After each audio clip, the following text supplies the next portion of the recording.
You may be wondering, why is she standing here on camera stuffing her face with popcorn? She doesn't like popcorn, and I don't. But I wanted something salty. I needed to comfort myself a little bit because I just recorded this like super awesome vlog for you guys and realized once I brought everything into my editing program that it was all back focused and it's blurry. So it's unusable, which is super awesome because it's not like I have other things I need to do, things to accomplish, you know, like a book launching in a few days. Not at all. So that's awesome. So I figured I'd have some popcorn and chat with you guys. You know, I dropped one on the floor. All right. Let me get myself under control here a little bit. This popcorn is really salty though, which is so nice. So the reason for this video in the first place, or at least the first video that didn't get, you know, ruined, was in the last video. I asked everybody, what would you like to hear me talk about this week while we're running up to the book launch and everything? Whatever you think would be interesting. And a couple of people mentioned, you know, how did your book come about? How did it become a thing? How'd you write it? How long did it take? Where did the ideas come from? Your characters, all that stuff. So I figured, might as well chat about that. See, look, that was a little bit of a smile. This popcorn's making me feel better already. I wish I had some chips though. Okay, so authors actually get asked this question quite a bit. Where do your ideas come from? Where'd you get the idea for your book? All that kind of stuff. And I used to kind of answer with everywhere because honestly, ideas are inspired by the things that are around you and the things you've experienced, the people that you're around, your history, your worldview, the things you encounter, all of that stuff. So usually that was kind of my answer, like, oh, my ideas come from everywhere. But that's not really an answer. I mean, that's how your ideas get fleshed out, but that's not necessarily what instigate them or, you know, how the idea actually spawns in the first place. At least enough to justify writing a book off of. So I thought about it yesterday after those awesome suggestions came in. I was like, well, really, all of my ideas for books have always come from me asking basically one simple question, and that is, what if? So something interesting comes across my path, and I think to myself, what if that were true? Or what if people could do that?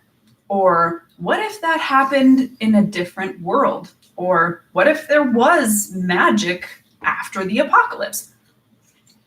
All of that stuff is the initial thing. That's where the idea really germinates. And then I water the idea by basically thinking it all the way through. So if the thing really was true, what if multiverse theory is real? And what if people could travel between these different versions of reality? What would that look like? And I happened across this idea when I was in the drive-thru at a little burger joint in Washington State called C&L. It's been around forever, since like before I was born. I remember getting like milkshakes there with my grandma. So in that drive-thru with my family, and I don't know if something was on the radio or one of my kids said something, but the idea popped in there and I was like, oh, that's cool. What if we really could? Well, of course, I am a super curious person, so that I had to do all the research. Yes, C&L, man, best burgers. Although there's a place here in Albuquerque, Rustic 505, I think, literally the best burger I've ever had, ever. Though I will say, I do miss me some C&L. Actually, Papa Pete's. I miss Papa Pete's so bad. Did you see the popcorn's in my mouth? All right. So yeah, once the idea is there, then you have to see if it's worth something. So you have to flesh it out a little bit. Oh yeah, send me a piece of pizza. Olga, send me a piece of pizza. Even if it's in a cardboard box and then the cardboard soaks up all the oil and it smells like 3 or 4 day old pizza, I'll still eat that shit. So anyway, germinating the idea, thinking it all the way through, doing a little bit of research, finding out more about multiverse theory and quantum gravity and what it would take for a person to be able to make that shift if they could. And so I ended up with quite a bit of soft science that would kind of justify this idea, at least explain a little bit how people were able to do this. And now I wasn't going for hard science fiction because, that's hard, like who wants to do that much research? Really? But I had enough going there, had the theories down, enough to make everything work. And then the question really became, if you could do that, what would that actually mean? Like, what would the ramifications be if people really could travel between different versions of reality? And not just one person, but if several people, if people through the history of existence were able to do this, what would that mean? And what would traveling between different worlds actually do? How would they affect each other? How would somebody from an advanced civilization affect people who lived in a world where there was never any industrial revolution? What would that look like? And how would you see that person? How would they affect your society? And so maybe I could say mythologies were born that way. Maybe some mythologies were born by somebody from another universe showing up, another version of the universe, showing up in this new place and bringing with them the knowledge that they had. And maybe they even brought things with them, like, guns or something cool that make the people live there be like, oh, you must be a god. So then all of the minutiae of my reality of this world was kind of born that way. That's how it all came to be, just by asking myself, what if? And then following it through all the way and continually asking myself, what if? Not just what if this were true, but then what would it look like? How would people interact? All of those things until the world was enough that it seemed worthy of writing a book about. So that's the first step of birthing the book baby, is asking yourself what if, and then following that thought all the way through as far as you can take it, picking up kind of details on the way of what things would really look like if that was the case. And then you have to populate that world with people. Now, since I had the supposition that maybe we caused mythologies to happen by this inter-reality traveling, or as I say in the verse, or in the book, verses, traveling between verses. If we really could do that, and that's how mythologies began, then I wanted to kind of work in these mythologies and figure out, how I could use them to further the plot line. And so I landed on Irish mythology, number one, because it's something I was interested in growing up. And number two, because it's one of those mythologies that really covers this idea that during certain times of year, the veil between the mortal world and the fairy world would become thin, or the world of the dead. During certain times of year, spirits or beings might be able to cross over. People would disappear inside fairy circles, etc. So I thought that would be a really good place to start, and looking through Irish mythology to kind of decide, were there characters here or stories here that I could use in order to make this more interesting? Maybe I could reimagine them or question, if this is the version of the myth that we have here in this world, then what would the reality of that myth look like in the place that it germinated from? Germinated. I don't think that's the word I actually wanted to use there. Originated. That was the word. So, this is super annoying, isn't it? Not as annoying as it was to find out all that my video was blurry. I'll tell you that much. All right. Cut myself off. So, once that happened, and I knew I was going to use those things, I refuse. Like, a bad video, and then a bad quality video, a bad live video. I mean, at least it's done and I don't have to edit it, right? What's up, girl? Hey, Catherine. I'm talking about what you suggested. How did this book come into being? I really want to eat more of that popcorn. Okay, so yeah, I had the what if, I had the world, I had the general storyline. If this myth actually came into being in a different version of reality, and then somebody crossed over to the world that we live in, which I call True Earth, and told that story, it would become mythologized here. But what would the real story be? Would it be the same one that was mythologized? There's probably more to the story than that. And that kind of is really the crux of where the idea was born. So I had the world, and now I needed to populate it. So interesting thing about populating the world and coming up with characters as a pantser is sometimes you have a general idea for a character that you build on as you go. Sometimes you just start writing and the character appears. And that's basically what happened with Ali. In a way, she kind of forced herself into the world. She was born just within the first sentence. So originally, the first sentence of the book, it's not what it is now. Originally, Ali woke up hungover, still tasting the beer and garlic fries that she had had the night before at the bar. You guys have to tell me if I have like popcorn in my teeth. So yeah, within that first sentence, she was born. I knew who she was. I understood her. Almost her entirety was like birthed at that exact moment. It's the craziest thing because most of the time you kind of learn about a character as you write them for a little bit, and then things will appear where you're like, oh, that's cool. Like that's a cool aspect of their character I didn't think of before. Not with Ali. She just came whole all of a sudden out of nowhere, which was crazy.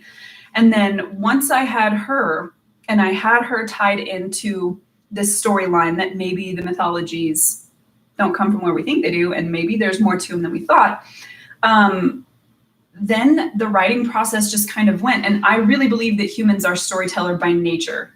I think that that is part of what makes us what we are, is telling stories. That's our thoughts. That's how we make meaning out of things. And so I didn't stress too much about pacing or plot or how to put everything together per se. A lot of it was really done on instinct. And I think that that's built up over not just humans being storytellers, but also consuming so much media during my life, movies and books and magazines and just all of the different ways that we are told stories, even through the news. There's a kind of general rhythm to how they work. And I think that's a lot of what was covered in, A Hero with a Thousand Faces, that we have this almost global consciousness surrounding how stories work and why certain things are retold, even in cultures that don't always have much in common, or maybe, are separated by such a huge distance that they're not necessarily sharing the same mythos, but they end up being told the same way. So I basically just trusted myself to do that and wrote the damn book. I mean, part of it started in Washington State. It survived me being a full-time photographer at the time, and then transferring to Colorado, the move down there, and also being a photographer. And I would basically write when I could. Sometimes I would be, just done and I wouldn't have the time to write. And sometimes I would set aside the time and work really hard and then not write again for a while.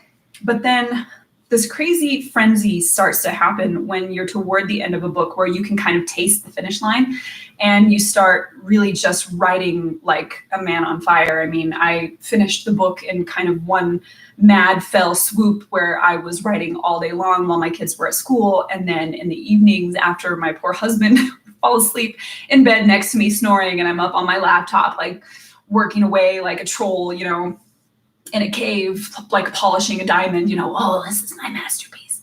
So finished the book that way. And I knew at the time, and I won't say that I was working with absolutely no structure. I had a general idea of where it was going. I knew what the ending would be. I knew that it was going to be a 3-book series, which will end up being called, so the Eververse Chronicles is going to be able to comprise almost anything. I can add to this world really at any time, because it is so broad and it leaves itself open for so much storytelling. But Ali's story, this particular story with Ali and Ronan, will be a 3-book series, and they might show up randomly in other stories eventually.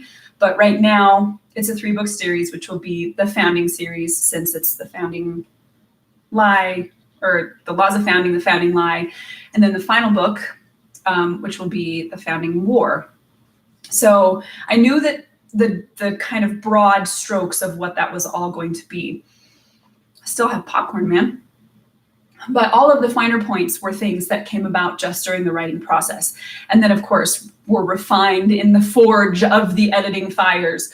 So that's basically kind of how all of that stuff was born, pretty much, just from asking myself, what if? And then holding on, like a dog with a bone. I just would not let the idea go and refused to be so sidetracked that I wasn't able to finish it, basically. So yeah, that's kind of the main bones of how it came to be. I'm going to eat more popcorn because it's salty and it tastes good. I can stuff so much in there. All right, so yeah, that's basically kind of how the book was born. And then I think tomorrow we'll talk about characters and actually fleshing those characters out and how they became what they are, and how writing interesting characters and believable characters, how all that stuff works. But if you guys have any questions before I, leave you to stuff more popcorn in my face, let me know, because I'm happy to answer them. I'm pretty much an open book. The whole process is, I think it's a little bit different for everybody, but I know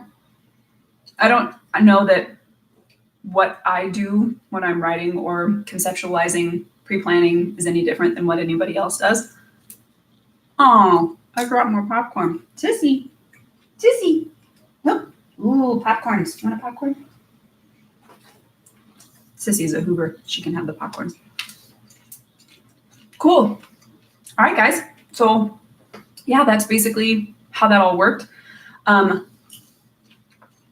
apologize for stuffing my face in front of you, but I needed to comfort myself with something salty because the other video that I recorded is unusable, which sucks. So yeah, in which I eat popcorn and complain about my life. Yeah, it was terrible. Had the whole thing recorded. I put makeup on and stuff, and I was like, this is gonna be such a good video. My camera back focused. And so you could see my books, and the bookmarks and everything was beautifully in focus. And my face was so blurry that it didn't even, it was bad. It was pretty bad. I loaded it up and I was like, all right, time to edit this video. And then what is that? It was really bad. So I was like, my options were, I could post the blurry video, or I could record a new one again, or I could just eat a bunch of popcorn on camera and complain. So I opted for complaining live to the interwebs. So, although I will say, since I spoke the other video before, I feel like it helped kind of crystallize this whole speaking extemporaneously thing and made it so that it wasn't quite as horrid as it probably could have been. Yeah. I feel much better. Bitching a little bit and then eating the popcorn. I don't even really like popcorn, but something salty, comfort myself some. Definitely made me feel better. And then I feel like afterwards, I've done my part. I can go play video games for a while because this whole marketing a book thing is super stressful, man. Yeah. So speaking of marketing a book, don't forget, the whole reason I'm doing one video a day right now is because the Founding Lie launches this Friday, the 16th. So you can still pre-order if you decide to do that. You can take a screenshot of your receipt and send it to me at NicoleMcEwenAuthor@gmail.com. And I will send you the first 5 chapters for free so that you can read them before having to wait for the book. Also, if you're within the continental United States, you can decide to send me your shipping address as well. And I will send you goodies like these super cool keychains. If you've read the first book, you know what ambrosia nectar is for. That's in here. And I have bookmarks with character art that I made myself. that I made myself. And I will send these to you. Yeah, so you should do that. Hey, girl. Oh no, trouble at work. Yay, I'm so glad you're enjoying it. I'm so glad. It was a lot of fun to write this one. Took about a year as well, but still is good. So yeah. Anyway, that's it for this week. I'm gonna go snarf more popcorn. And that's not it for this week. That's it till tomorrow. Who am I trying to kid? Yeah, I love them. Yeah, I'm not lying. That's it till tomorrow. I'm gonna be making more. Oh, everybody, see, this is me at work right now. It's so sad. Although I do get to eat popcorn. I don't know if you guys can have popcorn at work or not, but I mean, I guess I got that going for me. I'm so lonely though. Kids in school, which is good because I can get stuff done. But like, I don't have any company. And we're still pretty new here, so I don't really have very many friends either. Except for you guys. Okay. All right, stop complaining. It's time to be done. Thank you guys for hanging out with me and for popping in over there. I love being able to chat with you guys when you show up. It makes me feel like I'm not so alone. So yes, share things, buy the book. It's going to be awesome. And I'll see you tomorrow.